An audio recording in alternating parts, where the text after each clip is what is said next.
Hi, beautiful souls. Today, we're talking about a topic that's very personal to many of us as highly sensitive people. And the topic is how our childhood trauma shapes our adulthood and our experience as an adult. So, as a highly sensitive person, we feel very deeply. We process information very thoroughly. We pick up on information or subtleties that many people miss. A tone of voice, a small change in someone's facial expression or body language. We're very attuned with other people's energy and also just the energy in a room, for example. So we pick up on a lot of information and we're processing that information on a very, very thorough level. And so if you've experienced trauma as a highly sensitive child, then that's going to hurt you a lot more than a non-highly sensitive child. And the reason is that trauma is now deeply embedded in your nervous system because our nervous system is very finely tuned. And if we don't have the right tools to navigate that, then that stays with us. And that actually really impacts how we live as an adult. And so in this video, I want to talk to you about how our childhood trauma can impact us as an adult and how we can go from surviving to thriving as a highly sensitive person. So if you're a highly sensitive person and you want to work with me on a one-on-one basis so that I could coach you on how to thrive as a highly sensitive person instead of just surviving in life, please click on the link in the description and book a complimentary session with me. I would love to work with you. So let's get into it. So why is it that our childhood trauma can impact us so much more impact than a non-highly sensitive person? Our sensitivity when we experience trauma as a child can really become our survival mechanism because we're able to pick up subtleties that others would miss.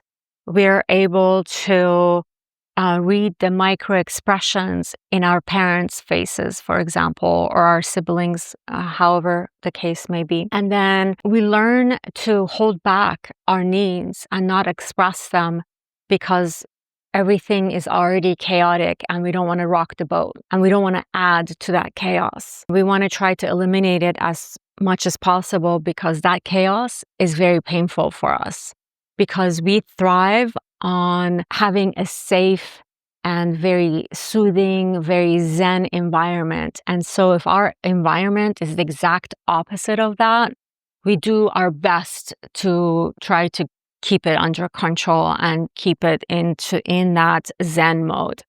Which of course we don't have control over because we don't have control over our parents, for example, and their behavior and the kind of environment that they're creating in our household. But even though we know we don't have control over it as children, we still do our best to kind of try to keep that at a minimum by maybe, playing small, by making sure that we don't create any fuss for our parents. We don't express our needs. We don't express our wants. We don't express what's going on within us. We don't express our feelings. And so we internalize everything. And then we become hyper responsible to keep the peace. So we even take responsibility that doesn't belong to us. We're the child in this scenario, right? We're supposed to be parented, but we may learn to parent our parents because we want to keep the peace in our environment. We want to keep the peace in our household because we feel that when the household is chaotic, we feel that that's a threat to our survival.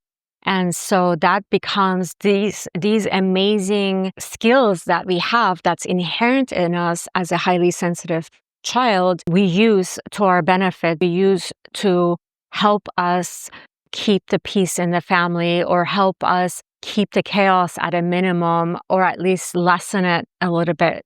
Even if it's a little bit, it's still helpful for us because that gives us a sense of okay, I'm safe. I can be okay here. And I don't have to be in this survival mode. But unfortunately, because you're a child and you don't have those skills and you don't have that power over your parents to change the environment, to change them, you're constantly in this survival mode and in this hypersensitive mode of looking out for clues that something could be coming, some chaos could be coming, some argument is going to break out, or some fight is going to break out, or even if you have experienced abuse as a child, outright abuse as a child, then you're hyper vigilant to see, okay, what are the clues that you could gather to know that that's coming? Because we don't like to get surprised. Like, we rather know what's coming, even if it's painful, than to be surprised by it. So we become hyper vigilant about picking up on very, very minute details in our environment that could help us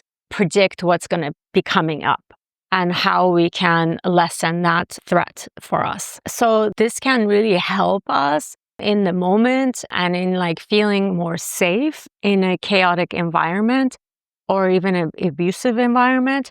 But what it does is it gives us this pattern of overthinking, of people pleasing, of constantly scanning our environment for signs that something might be coming. Like in my case, it could be I looked for signs of my parents getting into an argument or a fight, or my dad, getting angry either with us, the kids, or with my mom and raising his voice. And when my dad would raise his voice, he looked very scary to us as, since we were kids, and he was, this powerful man and, with this big voice, and it would be very, very threatening to us as kids. And so we became very, very good at, or at least I became very good at predicting when that outburst was going to happen so that I could take some action to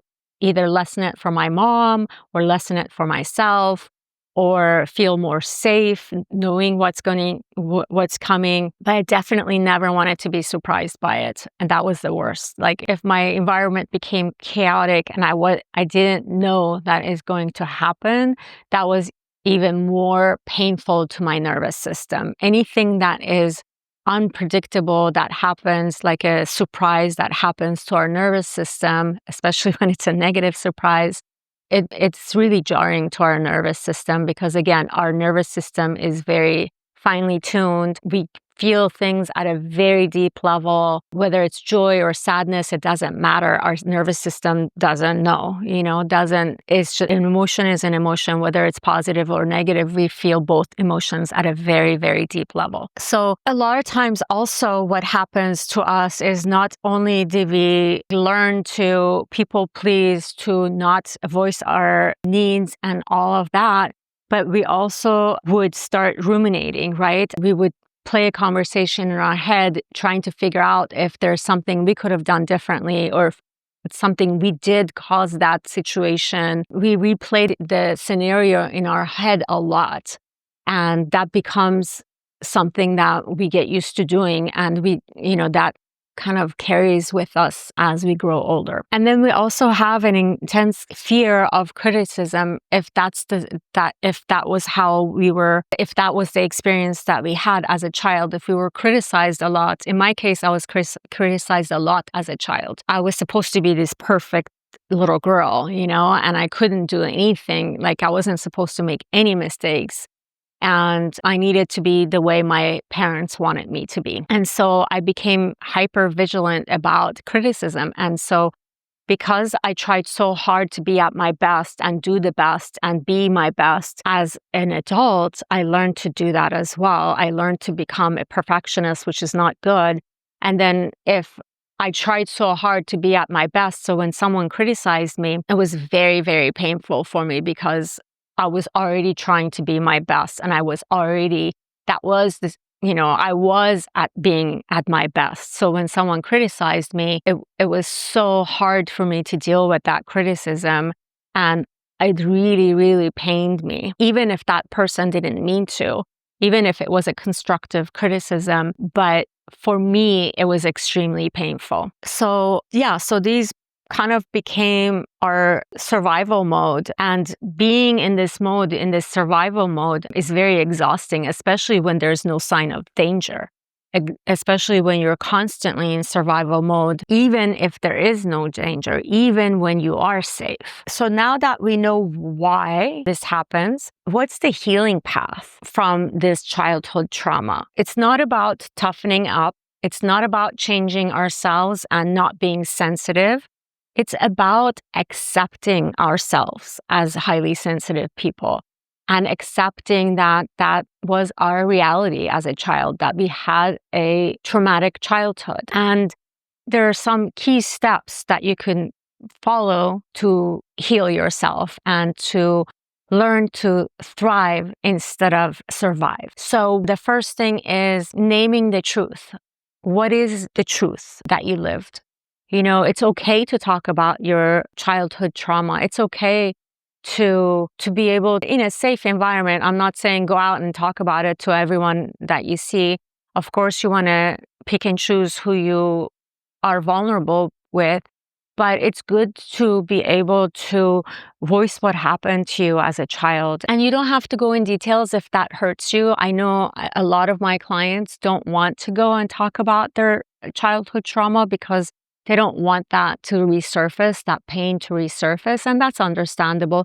You don't need to necessarily go into the details if that doesn't help you process and get it out of your system. For me, it does. I can't move on with my life and thrive in my life if I haven't processed the pain and the trauma. But if you're the kind of person that you don't want to bring that up, naming it is enough. Just naming the fact that you experienced trauma as a child is enough to be able to move forward. One of the reasons that as a highly sensitive person, we don't want to talk about our trauma is because we feel badly, we feel guilty seeing the world around us and seeing that so many people have it so much worse than us. So we feel guilty about, like, why should I talk about my childhood trauma? Because look at theirs. Theirs was so much worse than us. But the thing that you need to understand is that your nervous system doesn't do this comparison game, right? Your nervous system doesn't understand that somebody else's situation was worse than yours. It only experiences what it's experienced, and it only sees what it has experienced in your life. So you need to learn to be okay with that it's okay that somebody has had it worse than you. And yes, because you're empathetic, you're going to feel a lot of pain for that person. But the thing is that your experience was painful for you. And so you need to be able to acknowledge that and recognize that was painful for in your childhood. And that created a lot of patterns in you that you carry out as an adult, as a result of that trauma. So first step is naming it. The second step is rebuilding your self-trust. Oftentimes, trauma teaches us to self-abandon. Why? Because we learn to people please, we learn to play small, we learn to not have our voices heard, we learn to suppress our needs and our desires in life. So all of that in the name of either keeping the peace, people pleasing, not rocking the boat. But we need to learn that was our past and this is now. And we can change that narrative now. We are an adult and we have the power to change that narrative. We don't have to carry that for life. And the sooner you learn that, the better and the happier you will be, and the more joy and peace you will have in your life. Because the more we carry our past pain into our present moment, obviously that pain is going to just keep on repeating itself, right?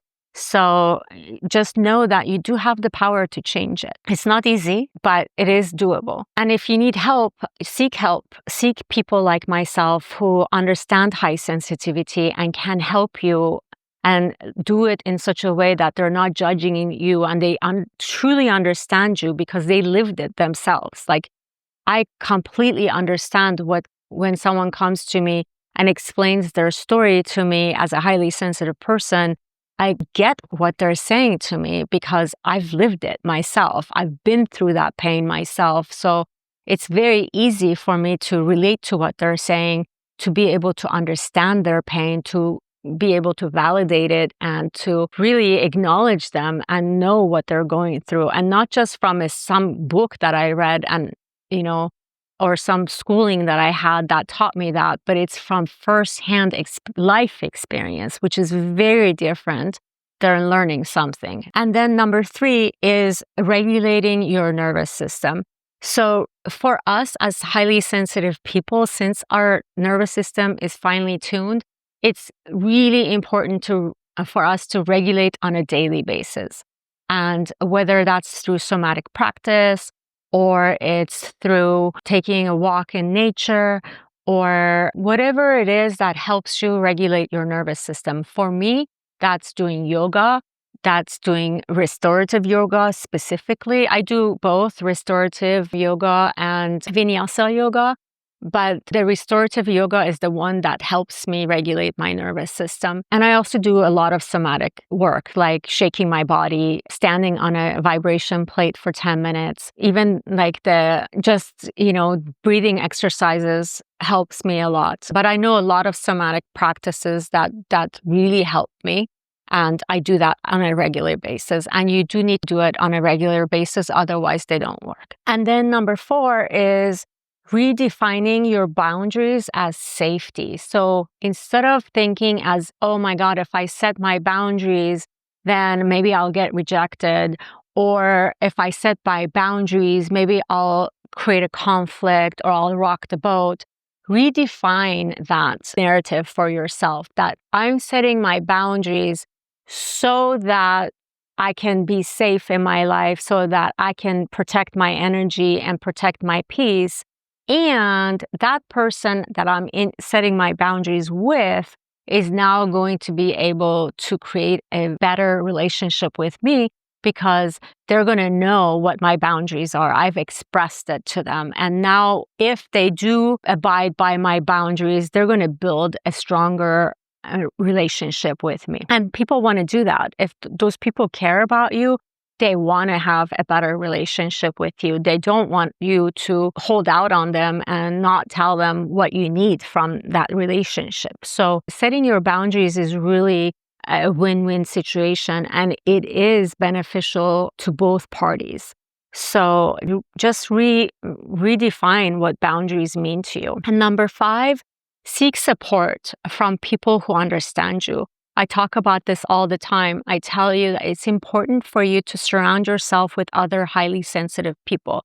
Why? Because they are living life the way you do.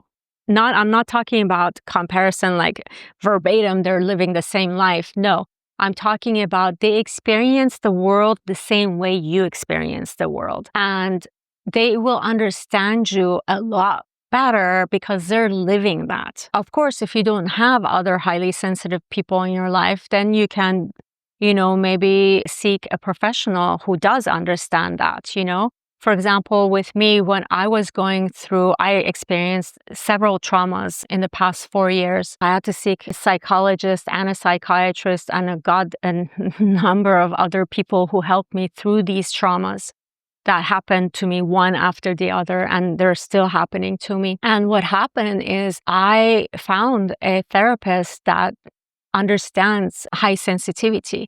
Many people don't even know what highly sensitive people means. Like, they don't understand that it's a personality trait. They don't understand that you're born with this personality trait. It's a genetic trait that you're born with, and that there's nothing you can do to change it. So when someone tells you to toughen up, you can't, because your nervous system is built this way. Your brain is specifically wired to be sensitive. So there's nothing you can do to change it. Yes, there are many things you can do to regulate it, absolutely, but you cannot get rid of it. So it's best for you to work with someone who gets you, who understands that what this personality trait is all about and how it manifests itself in the real life. So these are 5 steps that you can take to help yourself heal and to be able to live a life of fulfillment, of peace, of self-love, self-compassion, and self-esteem. Without these steps, you can never get to a point, or I shouldn't say never. I have a tendency to use these words never, or like extreme words, but I need to learn not to do that.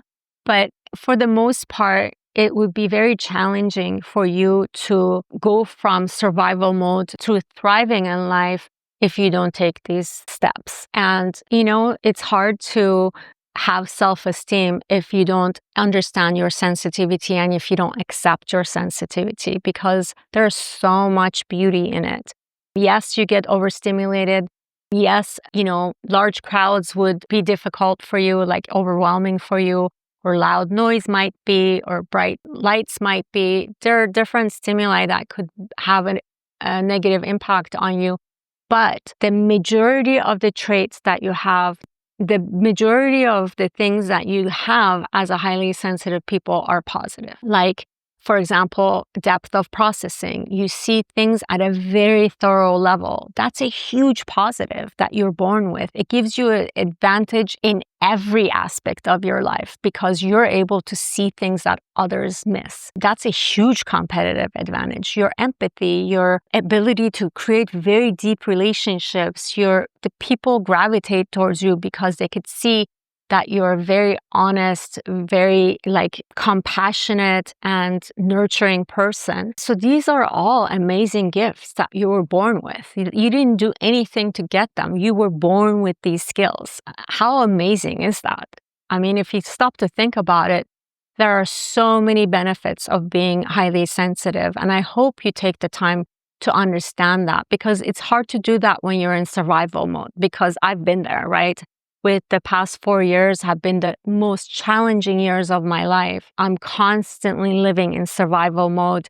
And even this morning, I was supposed to be shooting this video this morning and I couldn't because I was in survival mode. And so I get what that's like, because unfortunately I've been living it for the past 4 years. And it's very hard on your body. It's very tiring, it's very exhausting, and it's very easy to get in the mode of not having hope, being down all the time and, having a very challenging life and making every day a hard day, I've been there, I live it, and I'm doing my best not to be there, but I know what it's like. And if that's your reality right now, if you feel like you're in survival mode, I see you and I know how hard it is and I acknowledge you. And I'm sorry that you're going through that. But know that you can get out of it. There are steps that you can do to thrive in life and to have peace in your life and to have joy in your life. And I'm more than happy to work with you. If this resonates with you and you want to work with me on a one-on-one basis, I would be more than happy to help you, and you can book a complimentary session with me to see if I'm a good fit or we are a good fit, and then we can go from there. The link is in the description. I hope you found this information helpful today. If it does resonate with you, please like this video and subscribe to my channel. And, if you like to work with me, you know how to get a hold of me. I would love to work with you. I'll see you in the next video.